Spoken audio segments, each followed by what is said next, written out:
हमने ये जो आज ज्ञापन दिया है, ये एक तरह से ज्ञापन नहीं होकर एक चेतावनी पत्र है। लोग बड़े आक्रोशित होते हैं, मगर ये आक्रोश सोशल मीडिया और व्हाट्सएप के ग्रुप में सिमट कर रह जाता है। प्रशासन आनन फानन में कार्रवाई करता है और एक शिक्षक को सस्पेंड कर दिया जाता है।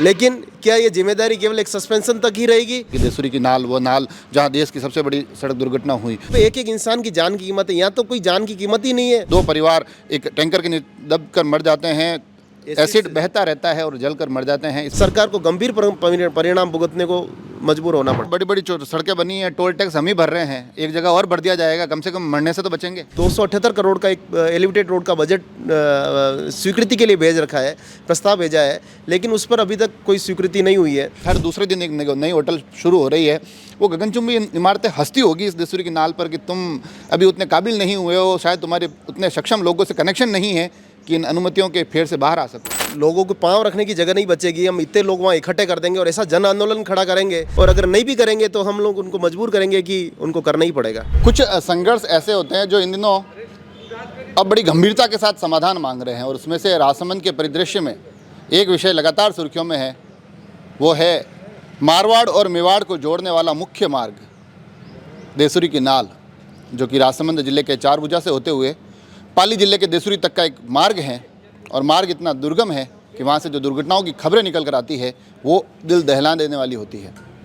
अभी हाल ही में एक ऐसी दुर्घटना भी हमने देखी जहाँ 3 मासूम छात्राएं इस सड़क मार्ग पर हमें छोड़कर चली गई। बच्चों की दर्दनाक चित्कारें हमने सुनी, हॉस्पिटल उन घायलों से भरे हुए दिखाई दिए। उसके बाद एक बार पुनः इस सड़क को सुधार करने के लिए एक संघर्ष धरातल पर खड़ा होता दिखाई दे रहा है। एक ऐसी संस्था जो बीते लंबे समय से इस एक मुद्दे को लेकर न केवल इससे जो आहत हुए उन लोगों के घरों तक पहुंची, न केवल उन्होंने वहां पर पिंडदान करवाए, वहां सद्बुद्धि यज्ञ किए, प्रशासन को ज्ञापन दर ज्ञापन सौंपने का जो क्रम शुरू किया, मगर आज तक उनके हाथ भी निराशा लगी। आज पुनः एक बार देसुरी नाल संघर्ष समिति इस पूरे मुद्दे पर मुखर होकर जिला मुख्यालय पहुंची है।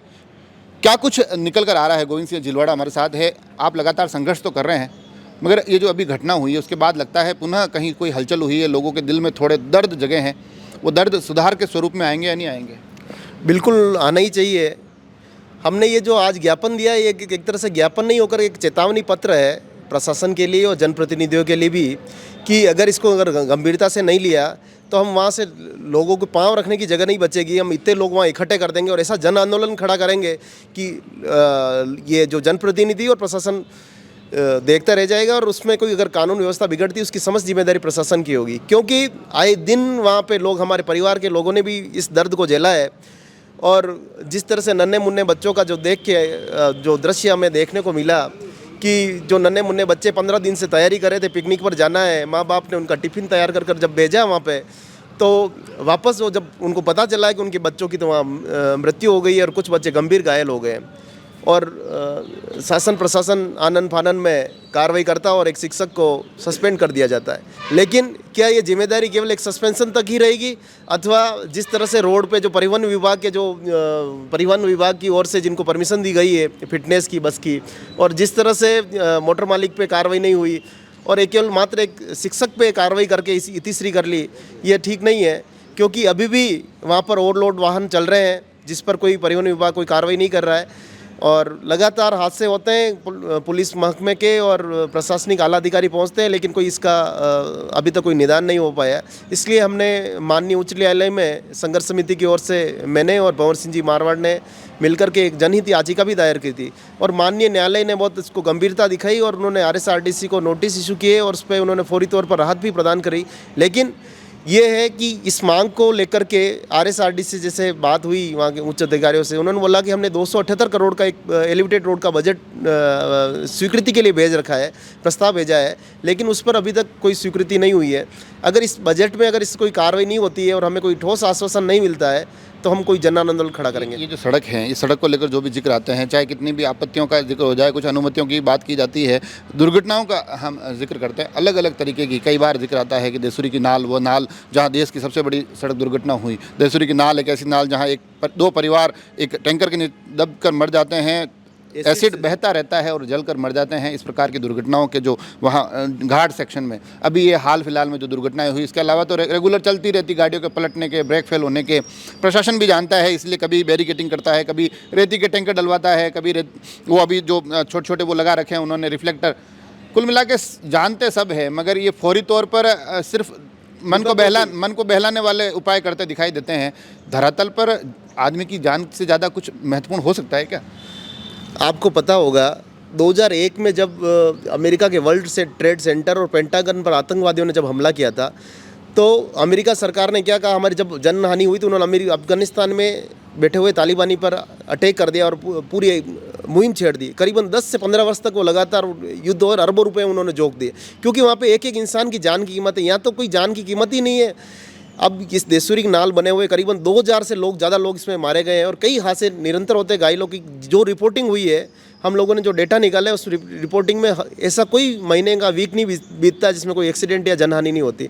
तो सरकार को या तो जनता की कद्र नहीं है कि जनता मरती रहती है और उनको केवल अपनी वोटों की फसल काटनी है, तो जनप्रतिनिधियों को भी इस पर गंभीरता से विचार करना चाहिए और रोड का प्रस्ताव करना चाहिए।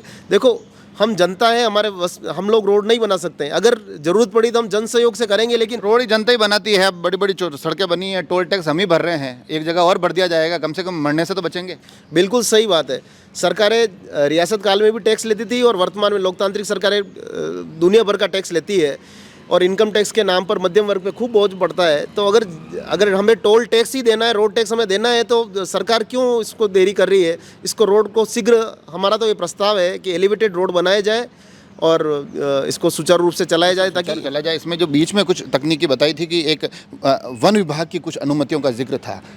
बार बार इन दिनों एक जिक्र और निकल के आ रहा है उसके पैरेलल। जब हम कहीं चर्चाओं में होते हैं कि वन विभाग अनुमति नहीं दे रहा है, तो लोग ये कहते हैं कि उससे मात्र 20 से 25 किलोमीटर की दूरी पे अगर हम केलवाड़ा की तरफ बढ़े तो वहाँ गगनचुंबी इमारतें बन रही है। हर रोज़ एक नया नींव पूजन हो रहा है, हर दूसरे दिन एक नई होटल शुरू हो रही है।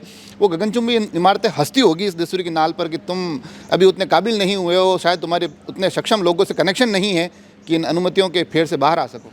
बिल्कुल सही कहा आपने।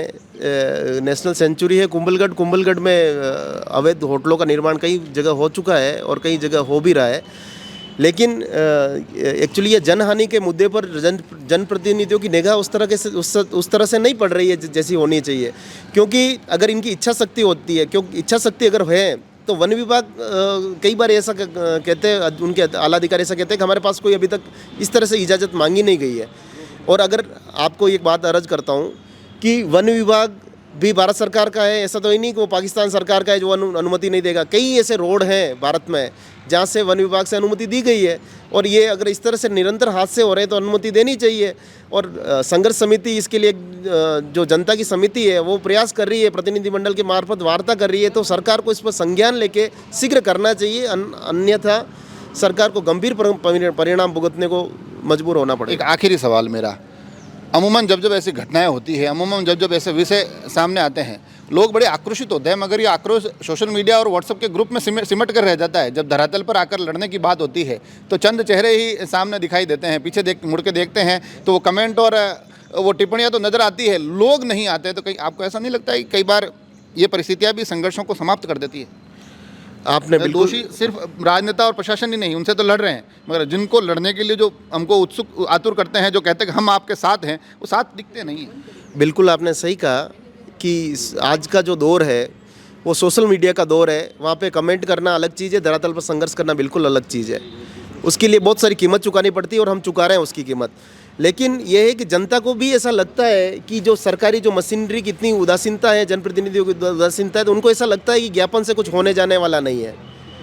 मेरे पास पिछले 2 दिनों में करीबन 100 से ज़्यादा फ़ोन आ चुके हैं। उन्होंने कहा हम रास्ता रोको, हम आपके साथ हैं। तो क्या अगर जनता को अगर ये लगेगा कि ये सरकार से आर पार की लड़ाई है, तो जनता जरूर हमारे साथ खड़ी है और खड़ी रहेगी। लेकिन उनको ये विश्वास उठ गया इन लोगों से कि ज्ञापन देने से कुछ होना जाना नहीं है, इसलिए जनता ज्ञापन को वो नहीं समझती है। बार बार सरकारों का जब जिक्र आता है, जनप्रतिनिधियों का जिक्र आता है, आपके उधर तो जनप्रतिनिधि भी बड़े अनुभवी हैं, कहा जाता है कड़ी से कड़ी जुड़ेगी तब काम हो जाएगा। अब तो कड़ियाँ भी जुड़ी हुई है।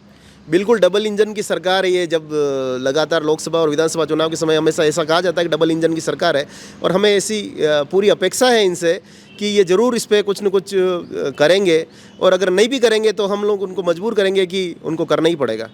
तो देखा आपने, चीज़ें जो शुरू होती है देसूरी के दर्द से लेकर सरकार की अनदेखी तक पहुंचती है और हर बार पहुंचती है। हर एक दुर्घटना के बाद लगातार इसी तरह की पीड़ा देखी जाती है। लोग इसी प्रकार से आहत नज़र आते हैं, ज्ञापन के दौर दिखाई देते हैं, धरातल पर हलचल नहीं दिखती है।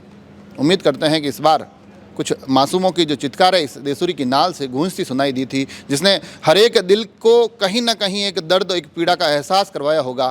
क्या पता वो पीड़ा इस बार कुछ प्रभावशाली कदम उठाते दिखाई दे, देसूरी की नाल मौत की नाल ना बने, मारवाड़ और मेवाड़ को जोड़ने वाले एक महत्वपूर्ण मार्ग के रूप में आगे निखरता और आगे बढ़ता नजर आए। हमारी कोशिश रहेगी इस पूरे विषय पर धरातल से हर एक चीज़ आप तक पहुंचाए। आप जुड़े रहे राजसमंद एक्सप्रेस से। धन्यवाद।